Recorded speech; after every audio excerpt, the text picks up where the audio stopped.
Muy bien, bueno, podríamos decir entonces que la educación física, sumado a las neurociencias, ¿no? Producen mejores aprendizajes, o incluso si nos gusta un poco más y siendo más precisos, aprendizajes significativos. Vamos a ver dos frases que nosotros utilizamos mucho, incluso ya se los digo, para las evaluaciones, tanto de los finales como atletismo, gimnasia, natación, el integrador como también, ¿no? Para escucharlos a ustedes en sus reflexiones que tienen que ver con una frase denominada aprendemos todo aquello que conduce al efecto deseado, ¿no? Y que tiene que ver cómo nosotros, o nuestra realidad, nuestro cerebro puede compaginarse en las acciones reconocidas como motrices. En este sentido, bueno, nos referimos a cómo, en primera instancia, el cerebro aprende mediante una repetición de conductas o acciones que no siempre tienen que ser estandarizadas y que nos acercan a un resultado o meta que se requiere. Esto puede ser aplicado absolutamente para todo. En términos simples, el cerebro tiende mayoritariamente a reforzar aquellas conductas o experiencias que nos permiten alcanzar algo que buscamos o que en primera instancia podemos decir lo entendemos como gratificante, ¿no?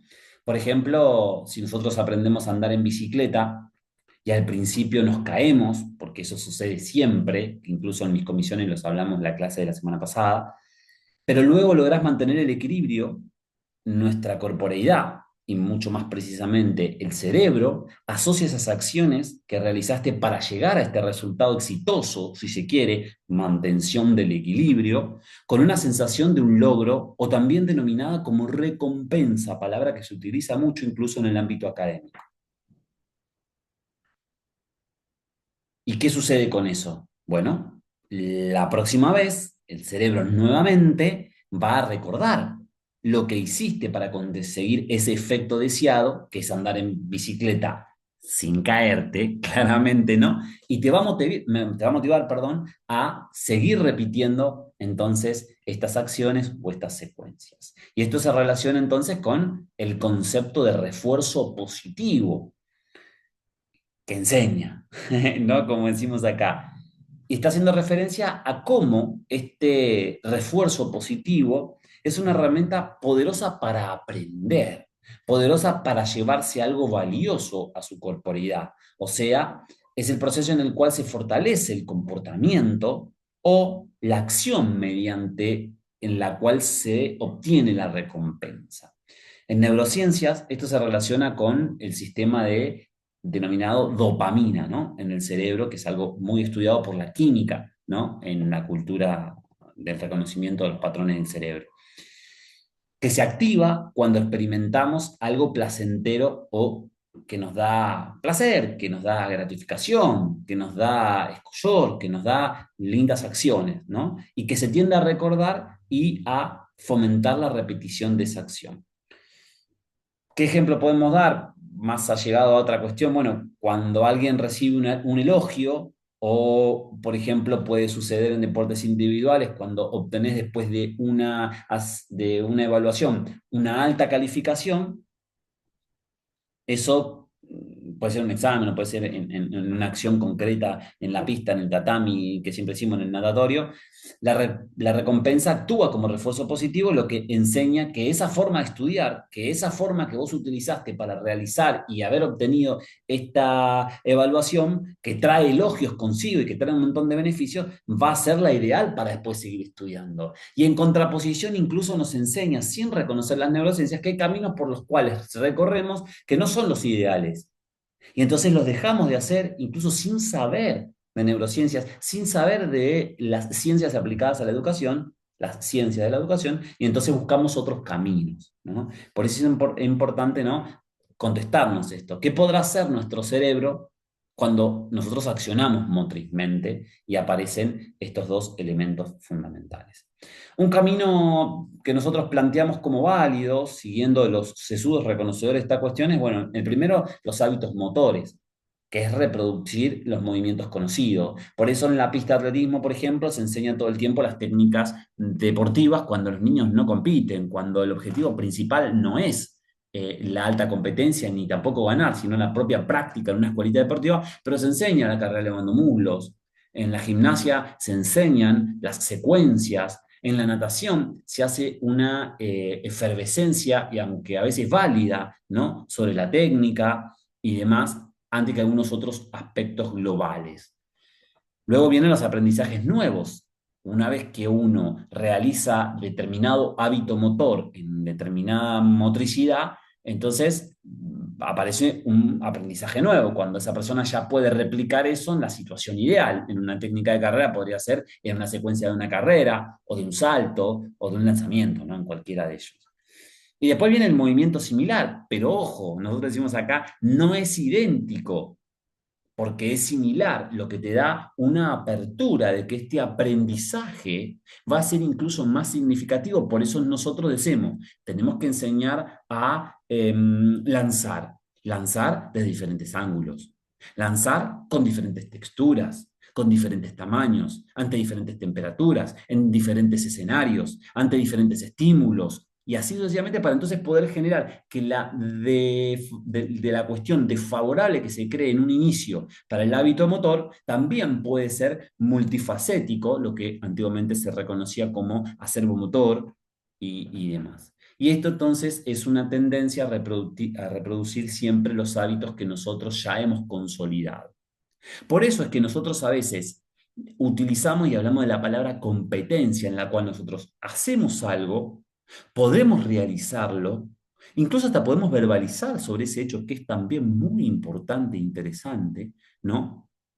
Pero la idea es que cuando nosotros automatizamos algo, existe determinada o cierta resistencia al cambio, quedándonos que si un sujeto solamente practica en las bases las técnicas meramente funcionales a la actividad competitiva, cuando va a realizar otra acción va a recordar este hábito que no le va a permitir entonces, de forma simple, hacer otra secuencia de movimiento que le dé éxito. Y entonces hay una dificultad para corregir el gesto técnico. Entonces, aquí yo menciono una cuestión. Seamos inteligentes a la hora de enseñar nuestros deportes, y no se aplica solamente a los deportes individuales.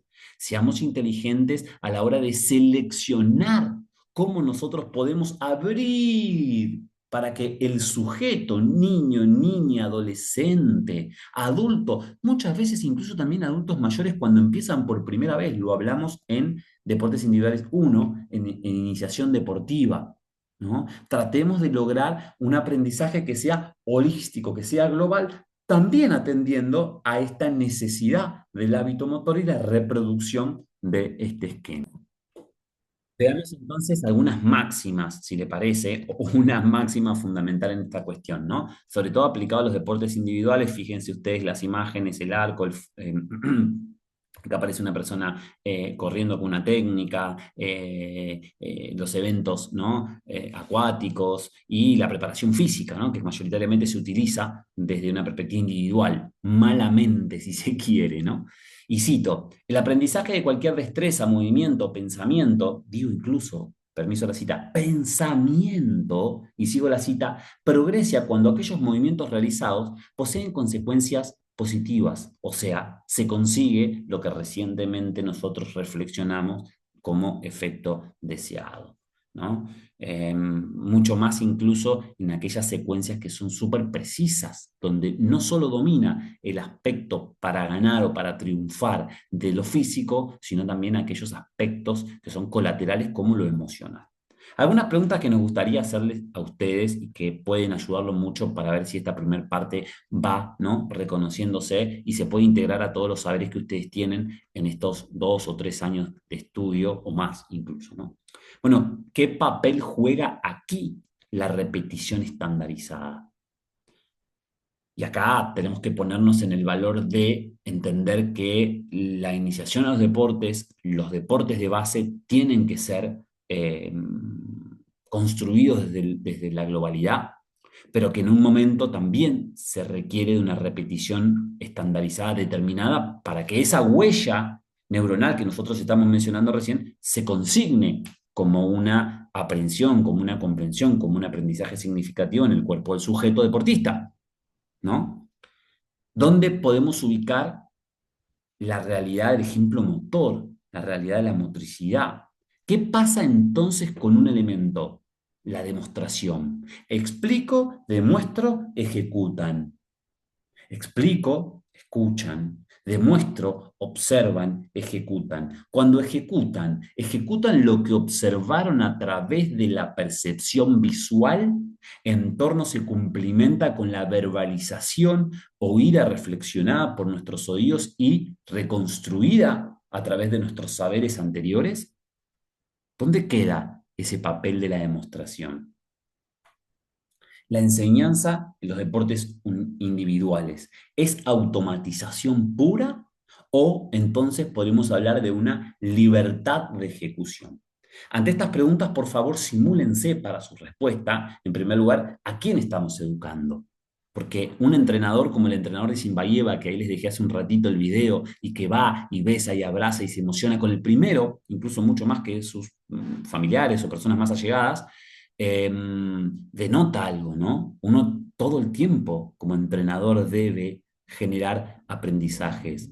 La persona que está en el alto rendimiento requiere incluso mucho más aprendizajes significativos que incluso alguien que está aprendiendo al inicio, ¿no? Entonces tenemos que ver cómo se conjugan esto, qué grupo etario estamos educando, qué cantidad de años tiene la práctica sistemática de este deporte, entre otros. Veamos entonces una cita muy importante que tiene que ver más con estos aspectos químicos, ¿no? Cuando se alcanza este efecto deseado, se libera en el cerebro este neurotransmisor denominado dopamina que recién yo les mencionaba, aquellas zonas que han sido responsables del movimiento en cuestión.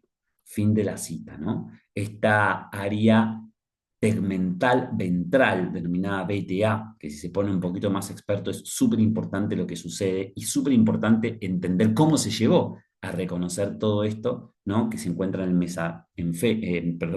mesencéfalo y que es denominado la sustancia negra, ¿no? Y que a partir de ahí entonces en el hipotálamo se genera una respuesta, que es esto que nosotros hablamos de el camino reconocido para cada una de las secuencias.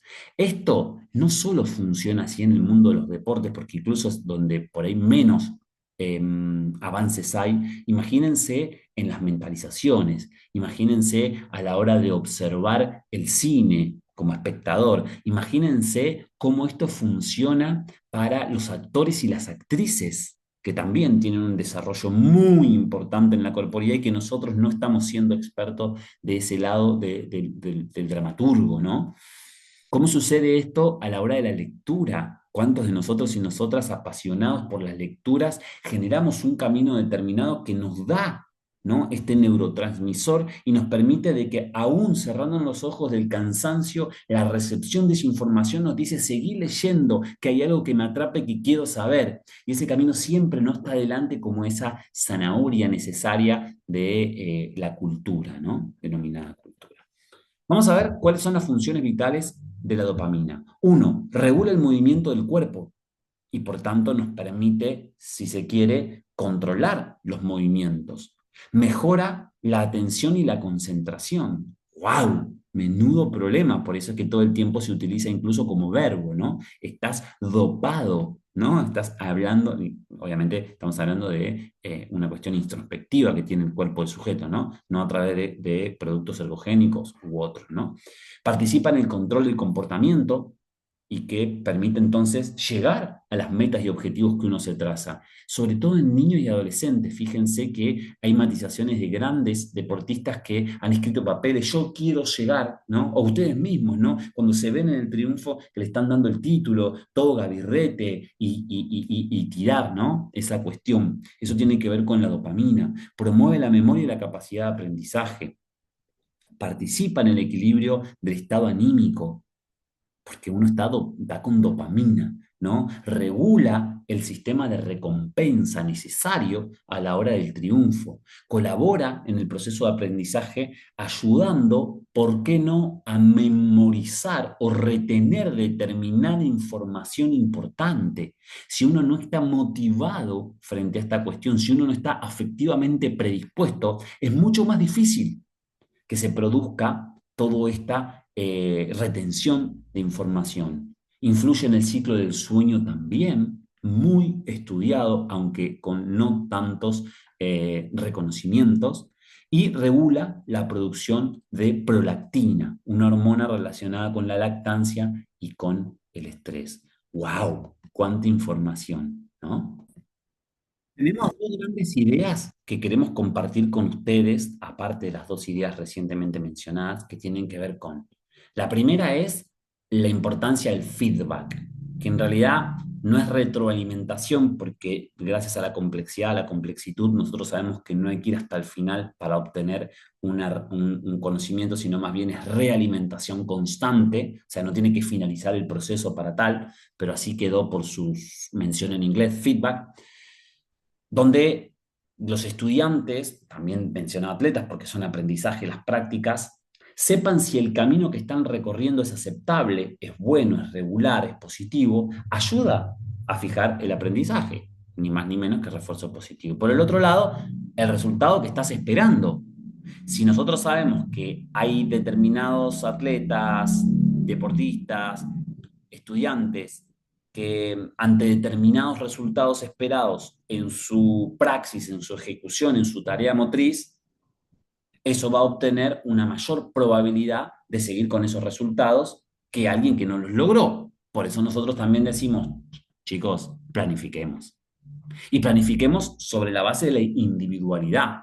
Tú puedes haber dado, sobre todo en los deportes colectivos, que no es nuestra misión, pero uno también educa, ¿no? En una escuelita deportiva con varios atletas en el mismo tiempo, y uno piensa que porque la misma secuencia la practicaron todos, ya todos obtuvieron ese resultado esperado, y en la praxis te das cuenta que no es así. Entonces es importante ver esta sugerencia nuestra por parte de este colectivo y cómo el ejemplo funciona. Miren, lo primero que tenemos que hacer es secuenciar los objetivos a realizar. Secuenciar, que incluso en la ciencia de la educación está muy estructurado. ¿Y eso qué hace? Como, bueno, predispone al deportista y al atleta. Incluso a veces tiene que pasar por la oralidad, por la forma en la que uno entona qué es lo que va a hacer. Entonces ya te predispone ante una secuencia determinada. Proponer de que los retos, las misiones, las acciones sean más pequeñas. Y eso va a permitir que el alcance del atleta, del estudiante, sea mayor y por tanto va a mejorar esa situación.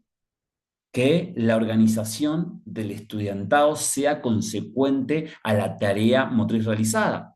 Y eso supera el acompañamiento libre, la necesidad de la búsqueda ante diferentes estímulos por cada uno de los sujetos, que su comparecencia, cada uno tome el camino a recorrer requerido. Otra sugerencia sería contribuir al proceso biológico demarcado en la composición anatómica del cerebro que recién hablábamos, y eso tiene que ver con un sentimiento de competencia física. Seamos, después de cada práctica, más competentes. Y por último, trabajar con la percepción del deportista, del atleta, del gimnasta, del nadador, del lanzador. Y eso rompe, ¿no?, con el esquema ideal denominado del buen resultado. El resultado es para cada quien en un momento determinado ante diferentes estímulos, pero similares estímulos en el cuerpo del sujeto, ¿no? Veamos acá entonces la necesidad de estudiar qué función sucede y permite entonces la imitación en el aprendizaje. Hay incluso filosóficamente hablando dos grandes escuelas y no hay una escuela de la mediación, porque nos cuesta mucho como occidentales que viven en un espacio hipercapitalista, ¿no?, observar qué sucede ante los estímulos de limitación. ¿Qué sucede? Veamos, y cito las neuronas espejo.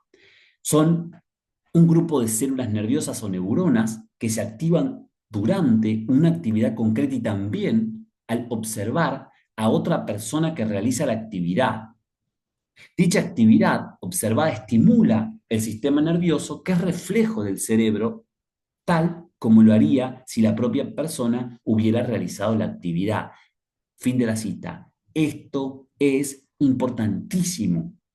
O sea, no siempre ha de activarse con la propia práctica, sino también está estudiado, referenciado y existen respuestas indexadas de muchísimo valor cuando existen secuencias.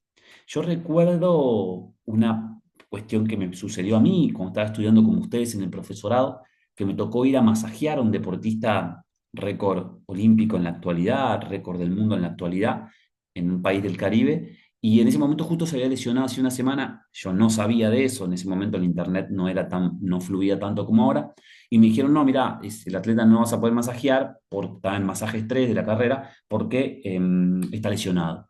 Y por ahí yo vi que estaba en la pista de atletismo, ¿no? Estamos hablando de un ballista súper conocido cubano. Entonces me senté ahí y me puse a verlo.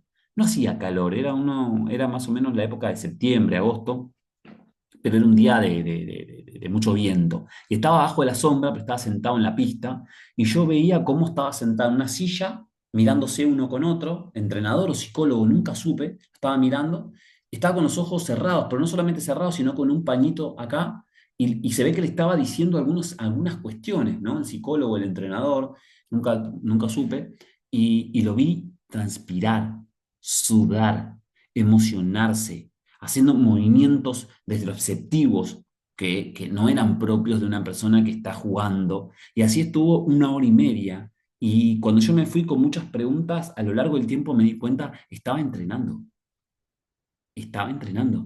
con sus memorias espejo, con sus neuronas espejo, perdón. Ese sujeto tenía un gran entrenador, un gran psicólogo que lo estaba llevando al entrenamiento, al hecho en que esa persona sudaba y no en un día de calor, no por lo exterior, sino por lo interior, porque estaba memorizando, recordando, actuando sobre las neuronas espejo. ¡Qué realidad! Que bueno, es obvio que la imitación constituye una estrategia de aprendizaje que es súper relativa, ¿no? Súper reconocida, súper utilizada. Eh, pero bueno, desde este punto de vista tenemos que enseñar que es muy importante, pero que no es la única, ¿no? La única propuesta. Debemos proponerle al deportista, al atleta, una primera observación, un modelo a partir de la observación, de la visualización de videos o de representaciones de otros compañeros que están en ese momento, para que pueda asimilar y a la vez de forma constructiva, reproducir más rápido. Y eso es ganarle al tiempo, ¿no? Es ganarle a un montón de conductas que son inapropiadas o innecesarias. Pero cuidado, ¿no? ¿Qué pasa con la producción de conocimiento? Y esto es una alerta a decir, che, no toda la repetición o la estandarización es la única forma de conocer, salvo que vos reconstruyas aprendizajes significativos en muchos espacios y entonces te permita eso no guiarte solamente por un solo recurso. Y es lo que pasa cuando nosotros intentamos, y a ustedes, a ver si les pasa esto, ¿no? Algunos de ustedes que juegue fútbol o que haga hockey o que haga handball, y cuando se les explica, por ejemplo, a alguien de handball que lance de otra manera. Si toda la vida lanzó de la misma manera, podrá saber lanzar su pelota en su situación de juego, con su estrategia, con su táctica, pero cuando tiene que hacer un lanzamiento del atletismo, no lo tiene facilitado, salvo que ese sujeto haya lanzado de diferentes formas ante diferentes estímulos, como recién explicamos, y ahí sí entonces ayuda esto a entender la naturaleza compleja, como la puede ser de un lanzamiento. ¿Sí? Ok, entonces avanzamos un poquito más.